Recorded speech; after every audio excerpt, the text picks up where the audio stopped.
So we can shit on them, but shorty generous. She wanna pack her little friends inside the 4-door. Looking at the ass, cause you the shit, but shorty in her own class on her. She know how I'm coming by her. In the height of slavery, I probably slapped the shit out of one of them little white boys. They ever tried to play with her. Probably lose my life, but shit, I proudly take their love. Simply cause I live for you. I love you like one of my kind, let it cake. You know I care for you. Think I'm funny, anything to put a smile on you, shorty. Shorty such a queen, she got me singing Elvis like the king. I can't help falling in love with something like that. What's up, you guys? It's your girl Jeneax. And your main man 5. And we're back with another banger for you guys. Today we back with something that we kind of started the build with it, but we haven't done it in a while. A lot of subscribers we gained over the last few months has been from us doing reactions to an artist named Ren. Now, I know just seeing the name, a lot of people will start rushing back to see it. But I thought this would give us a good opportunity to follow up on something that kind of started this whole trend. The very first time we listened to Ren, we did Suicide and High Ren. And I know a lot of people in the comments was giving us background on what those songs were about. Yeah. Apparently, he had a friend named Joe that committed suicide, and the outro on Suicide was talking about what that experience was and like the emotions it took him through and how it affected the people around Joe. So today I thought it would be a good opportunity to dive deeper into that topic. So he got a live performance video called For Joe. So I think this will give us closure because I feel like we connected with a lot of people through doing Ren videos. Yeah, especially the stories and stuff. Because I feel like that's what it's all about. People come and watch these videos to gain perspective. Because we all think about it differently, but then a lot of people come for reassurance that they're looking at it the right way. Yeah. So we appreciate everybody that's been riding with us for this journey. We're going to get into it. Prepare for sadness. I know.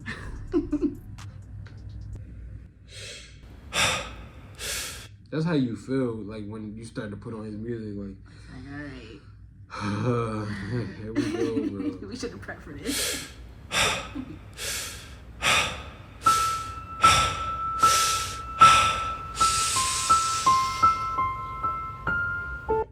Should we trust the captions? Only because this isn't a song that's released. It seems to be like a YouTube exclusive. So do you think we should trust the captions? I'm not sure if it's going to be a fast or slow song, so they might be off. But do you trust yourself to just hear it and kind of catch it? Yeah, if it's slow, I feel like it's gonna be slow, so we might be able to like hear it better.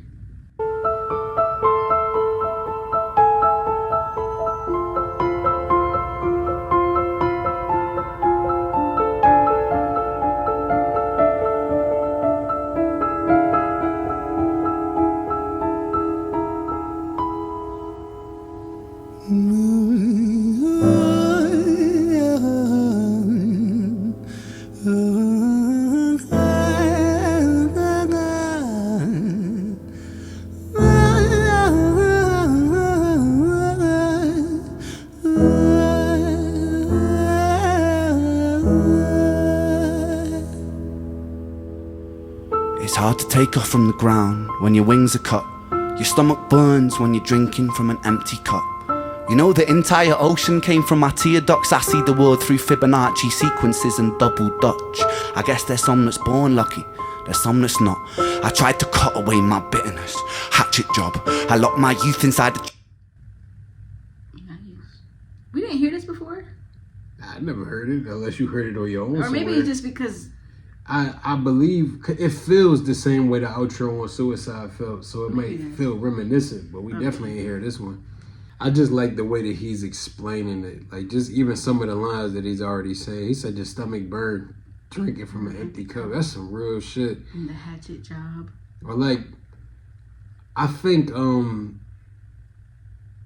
what's an unhealthy coping mechanism that a lot of people got? When you and a bunch of people are grieving about, like, I give you a good scenario. If you have a parent, like two parents, right? If you have a set of parents that their child passes away, and one of the parents, their sole focus and the way that they grieve is to try to protect the other person from being sad. But it's like there's no back and forth on it, they're not trying to help each other heal. It's like, we use the father as an example. If you got a father that's constantly like, I understand that the loss was hard, like constantly trying to make you feel better about it, but you don't see the need to do the same thing for them. It's like y'all both grieving in different ways. Yours is to protect other people, and their coping mechanism might be to like shy away and cry in the corner by themselves. But I feel like that can kind of cause friction between people too, because if I want to help the world, but I'm not okay with expressing the fact that I need somebody to save me too, I think that's dangerous, because that make you feel even more miserable. We do. Like, you can feel bitter from being a superhero all the time, but then you feel like you don't need anybody to help you. But when you really get alone and think about the fact that it feels like nobody wants to help, right? But then you got to stop and check yourself and think, I never asked anybody to. That's true. It's like a humbling situation. It is. It's like they say, closed mouths don't get fed. I know, and it's sad, because I understand we all love differently and we look at it different. But my perspective is, if you love somebody, you should want to make sure they're good. But not everybody does that, though. Yeah. Like, relationships can be very one-sided. You could be the type to try to heal your partner, but they don't see the need to do that same thing for you. That's dangerous. That's true. It's like, heal yourself first and then try to help other people. But it's hard. A lot of people never learn how. That's true. And that's probably why they go to help other people first. Yeah. Which like a child who grew up with, I got a lot of analogies. If you got a child that grew up with an alcoholic mother, this is about to make sense. Okay. It's going to be fast. If you got a child that grew up with an alcoholic mother, or they was on drugs or whatever, and they had younger siblings that they had to take care of, like Fiona from Shameless. Yeah. You always, as a child, felt the need to look after your parents. You was raising your parents instead of them raising you. Right. So the older you get, your coping mechanism is giving your life to other people. That'd be the people who don't know how to be out of relationships. Yeah. Or they always need to be around. They want to be in a club all the time. They don't know how to be alone, because I always had to take care of everybody else. Right. It's like you robbing their childhood, teenagehood, and everything as an adult, they want to catch up on all that, and it's not good. It gets spooky. It gets spooky. That's my last one for now. I be having some good things though. From an empty cup. You know, the entire ocean came from my tear ducts. I see the world through Fibonacci sequences and double Dutch. I guess there's some that's born lucky, there's some that's not. I tried to cut away my bitterness, hatchet job. I locked my youth inside the trunk, inside the pickup truck, then dumped that whole thing over that same bridge the night you jumped. I think about that sometimes, vividly. What it felt like to look down and see tranquility. One sudden movement in a world of possibility. Only one movement to expose our fragility. I fucking miss you, and I miss myself. I miss thinking we were indestructible as hell. I miss chilling by the pier cave and kicking back with Callum, Hugo, Justin, Sega, Stevie and the fucking lads. I miss missing that. I numb myself to close the gap. I never even call them up. Distance is my plaster cast to tell the truth. The day. God damn it, did he say I miss missing that? That's deep too. Damn, he talking to this show. Really Damn. The bars. Okay, I need a feature. I need a feature. No, this is fire. I think I like when he was saying like how he dumped all of his emotions over the same bridge he jumped off.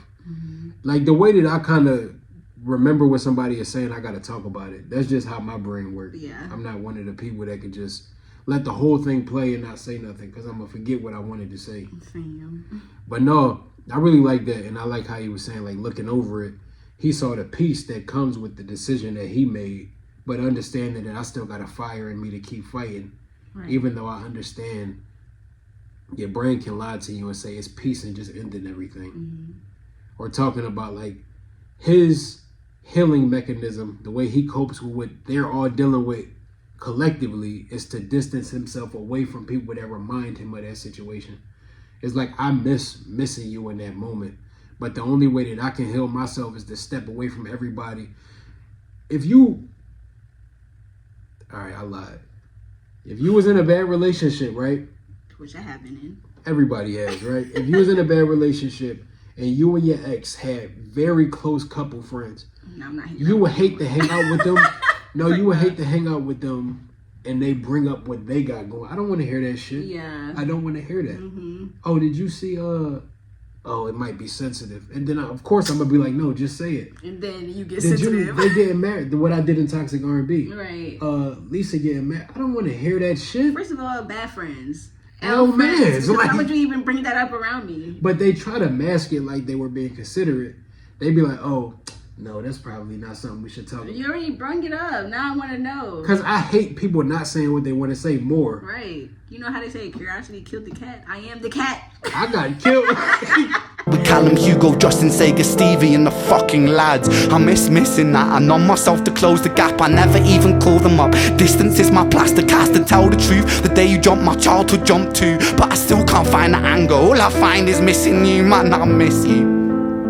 With all my rhymes, I picture running 5 minutes quicker, I'm right on time. I picture pulling you back over the edge and then we're crying. And holding you, my brother, and telling you that it's fine. Not the way that it worked, I was late like a jerk. There's not a day where I can find a way to break from the hurt. Your body missing, so we never got to wave to the hearse. I hope you're listening, I love you, man, I miss you, absurd, fuck.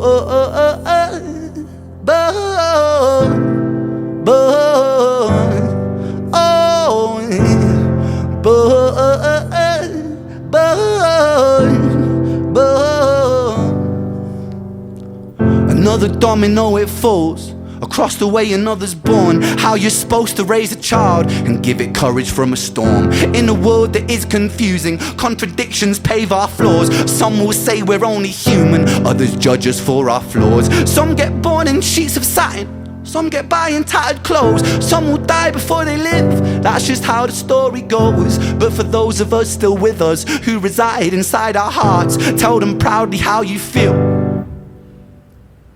And for those of us who aren't, freckled angels stand strong, freckled angels live on, freckled angels climb higher, freckled angels still inspire, freckled angels won't forget you, teach me to live my life better. 13 years and still I miss you, now my wings are missing feather. Otherwise I'd come and join you, but for now I'm here on earth, stuck inside this mortal body. But for everything it's worth, made me braver, made me wiser, made me stronger, made me true, made me face the world with courage.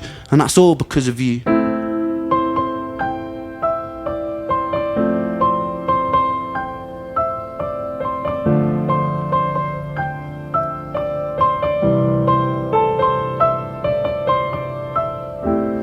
Freckled angels laugh the hardest, and their hearts, they are the largest.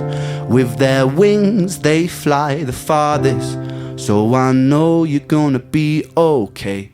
Freckled angels live the longest, and their minds, they are the strongest. Oh, their friends, they are the fondest, so I know you're gonna be okay.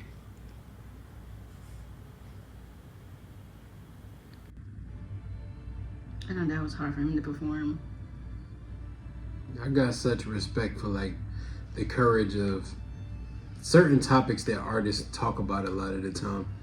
I wanted to let the song finish, but I think I like the fact that this song is a journey through emotion, because it's like he talks a lot about the guilt and the way you feel of everybody's first thing they think is maybe if I would have got there sooner, I could have fixed it, or this or that, and you beat yourself up for it. And then it kind of transitioned into talking about how unfair the world is. Mm-hmm. And that's why a lot of people have anxiety when they come to raising children or having them in the first place, because like I always say, innately you can't protect anybody from what's coming. Right. You can't. Life is unfortunate, and I always encourage people to have faith in something, but also don't be afraid to be able to cry out when you have questions, because life can be very unfair sometimes. It's nothing or no explanation anybody can come up with in their head of why you have parents who has a 3-year-old that dies from cancer. Right. Or certain tragedies that happen, you have people that are raised with a silver spoon, but they can have the same traumatic experience and pain as somebody that was raised in the projects. Right, that's true. It's all about perception, and I like the fact that he talks about that, because when you look at it in the grand scheme of things, you should never judge anybody for where they come from or what they humble beginnings might have been, because at the end of the day, we all intersect somewhere in life. I think that's the crazy part about it. And I like how he was talking about kind of using the pain that they had and turning it into a sense of courage, because he said through the experience of losing his friend, it made him more courageous. Yeah. And it's like, as much as I want to be with you, I gotta represent us here on earth. Yeah. As hard as it is to keep going on without somebody you love, you learn more about how important it is to appreciate life through loss. And it kind of sounds contradictory, but sometimes it takes people losing the person they love the most to get serious about their own life. Yeah, and you start to pay more attention to the people that's around you. Yeah, you want to check on people more. Yeah, you'd be like, you're not feeling any type of way, are you? Like, the hell? It sucks that it take tragic experiences for you to grow, but that's the message in whatever faith anybody can have. You grow through storms. It was a verse I read recently in the scripture. It was saying, like, you know, when you go through hard times, you should rejoice, because anytime your faith is tested is a chance for you to come out stronger than you were before. I love that. Like, anytime that you go through storms, whether you lose a parent or something happen, you should be happy about it, because it's an opportunity for you to learn from it and be a better person than you was before it happened. As hard as it is to think of that before it happened, but Yeah, I'm about to say. Yeah, that's definitely, I get it though. That's a great way to look at it. But I respect people who feel like I don't want to hear that shit either. Just not in the moment. Yeah. It takes a while to get to a good place. It does. Because, like I said in previous videos, like, you don't get over it, but you learn to just deal with it as time goes. I agree. Time may not heal, but you learn how to deal with it better. Yeah. But that's all I'm gonna say about it. I don't want to go on a rant about it. So yeah. But let us know what you guys think about this video, y'all. I know y'all excited that we finally reacted to it. I know. But make sure y'all like, comment, and subscribe. And make sure y'all turn on y'all post notifications so you won't miss out on more videos like this one. Did you like this song? Yeah. Do you feel like it's a song that you can, like, is it a song that somebody can say, I don't like it? It's not one of those songs. Yeah. It's like, I don't think this is the type of song meant to be like on repeat for anyone. Unless you resonate with it. Right. Yeah, you can't really say you don't like songs like this. It's one of those. It's a cheat code because it's for a certain type of situation. Right. And it's in dedication to somebody. So you would be the asshole in the room to say, oh, this if sucks. you judge it the same way you judge a top 10 song. Yeah, that's crazy. I don't like the beat on it. I don't like the lyrics. What are you talking about? What do you mean the beat? Who cares about what the beat? What are you beat? talking about? There is no beat. Listen to the word his fans are like, listen to what he say. He really talking that shit. That'll be a reaction channel. They trying to get canceled. Yeah. You gotta try to get canceled. But no, I love it though. Yeah, I love it too. It's just unfortunate that he's been through something like this. But the best music be the ones that be hard to listen to. Yeah, that's so true. Post notifications. Bye.